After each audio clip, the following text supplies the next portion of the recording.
ધારા શાસ્ત્રી દ્વારા જ યુવતીનું શારીરિક શોષણ. વડોદરાના વકીલ કૃણાલ પરમાર સામે તેની જ યુવતી કર્મચારી પર દુષ્કર્મ આચર્યાની ફરિયાદ.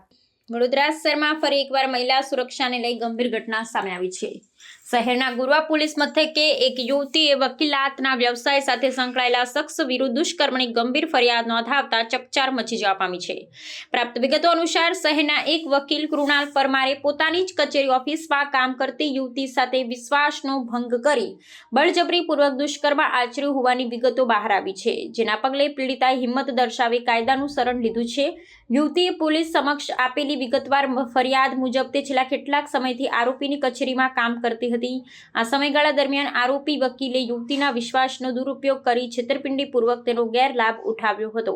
આ ઘટના પ્રકાશમાં આવતા જ યુવતીએ પોતાના પરિવાર સાથે વાત કરી હિંમત એકઠી કરી હતી અને પરિવારના સહયોગથી ગોરવા પોલીસ મથકે પહોંચી આરોપી કૃણાલ પરમાર વિરુદ્ધ લેખિત ફરિયાદ નોંધાવી હતી. યુવતીની ફરિયાદને આધારે ગોરવા પોલીસે તાત્કાલિક અસરથી ગુનો દાખલ કરી તપાસના ચક્રો ગતિમાન કર્યા છે. પોલીસે આરોપી વિરુદ્ધ ભારતીય દંડ સંહિતાની સંબંધિત કલમો હેઠળ કાયદેસર કાર્યવાહી હાથ ધરી છે અને આરોપી વકીલને ઝડપી પાડવા માટે ટીમો તૈનાત કરવામાં આવી છે. કાયદાના રક્ષક ગણાતા વકીલ દ્વારા જ આ પ્રકારના ઘૃણાસ્પદ કૃત્ય આચરવામાં આવતા આ ઘટનાએ વડોદરાના બુદ્ધિજીવી વર્તુળમાં તીવ્ર રોષ અને આક્રોશની લાગણી પેદા કરી છે. ગઈકાલે ગોરવા પોલીસ સ્ટેશનમાં એક દુષ્કર્મનો ફરિયાદ રજીસ્ટર કરવામાં આવેલી છે. સમગ્ર બનાવ એવો છે કે ભોગ બનનાર જે છે એ સેવાસી રહે છે અને વર્ક ફ્રોમ હોમ કરે છે. નર્સિંગનું ભણેલા છે અને વડુ ખાતે કોઈ હોસ્પિટલમાં ત્યાં કાર્યરત છે.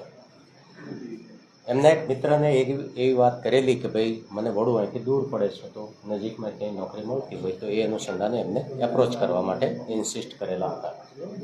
એમના કોમન ફ્રેન્ડ જે હતા તો એમને આ જે આરોપી જે છે એમને પરિચય કરાવેલો અને આરોપીએ એમની ઓફિસમાં આ ભોગ બનનાર જે છે એમને કામ પર રાખેલા હતા. માસિક વેતન આપી અને એ ત્યાં કામ કરતા હતા અને કામ દરમિયાન માર્ચના બીજા અઠવાડિયાથી લઈ જુલાઈના પ્રથમ વીક સુધીમાં આરોપીએ આ ભોગ બનનારની સાથે અવારનવાર દુષ્કર્મ કરેલું છે અને જે 377 જૂના ગુના પ્રમાણે પણ હરકતો કરેલી છે. સમગ્ર બનાવ જોતા તેમાં ઇલેક્ટ્રોનિક્સ એવિડન્સ પણ પ્રાપ્ત થયા છે. આરોપીને ગઈકાલે જ ગોરવાની ટીમ દ્વારા હિરાસતમાં લેવામાં આવેલ છે અને આ અંગેની તપાસ પોલીસ ઇન્સ્પેક્ટર શ્રી ભારાઈ ચલાવી રહ્યા છે.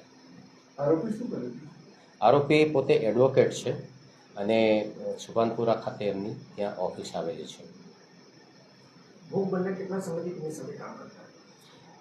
ફેબ્રુઆરીમાં એમને જોઈન કરેલું હતું ત્યાં અને જુલાઈના પ્રથમ વીકમાં ઇન્સિડન્ટ બન્યો ત્યાર પછી એમને ત્યાંથી રજા લઈ લીધેલી હતી અને ત્યાર પછી આ મોડું થવાનું કારણ તો એમ કે એમને થોડી થ્રેટનિંગ ને એવું પણ થતું હતું, પણ તેમ છતાંય એમના ભોગ બનનાર એમના મમ્મી પપ્પાને વાત કરી તો એમને સધિયારો આપ્યો, હિંમત આપી અને ફરિયાદ કરવા માટે તૈયાર થયા છે. બંને વચ્ચે કે અફેર કેવું કંઈ હતું? ના, અફેર કે એવું કશું જ છે નહીં. જે છે એ કાયદાની દ્રષ્ટિએ ગુનાહિત એક્ટિવિટીઝ છે. હા, જે એમનો કોમન ફ્રેન્ડ જે છે કે આ ઓફિસમાં એમને નોકરી અપાવવા માટે જેમને ભલામણ કરેલી હતી એ ભાઈને આ આરોપીએ આ ભોગ બનનારના ફોટોગ્રાફ્સ અને એક ક્લિપ એમને પાસ ઓન કરેલી હતી મોબાઈલમાં અને એ જે કોમન ફ્રેન્ડ હતો એ એક સારા વ્યવહારથી એ ભોગ બનનારને આ જણાવે છે કે આવું કંઈક થોડું પ્રકરણ ચાલી રહ્યું છે. એટલે એ અનુસંધાને એમને જે ગલત એક્ટિવિટી જે કરેલી છે એ પણ એમને ફૂટેજ શેર કરેલી છે. એના કોઈ ખરાબ ફોટા કે વિડીયો બધું લીધેલું છે? હા, અત્યારે એમની ઓફિસમાંથી જે સર્વરને જે છે એ પોલીસ તપાસ દરમિયાન અમે કબજે લેવાના છીએ અને એને એફએસએલમાં પણ મોકલવાના છીએ. આરોપી તરીકે તો બીજું કોઈ વ્યક્તિ આમાં દર્શિત થતું નથી. એવું બની શકે કે ભોગ બનનાર તરીકે કોઈ વધારે પીડિત સામે આવી શકે.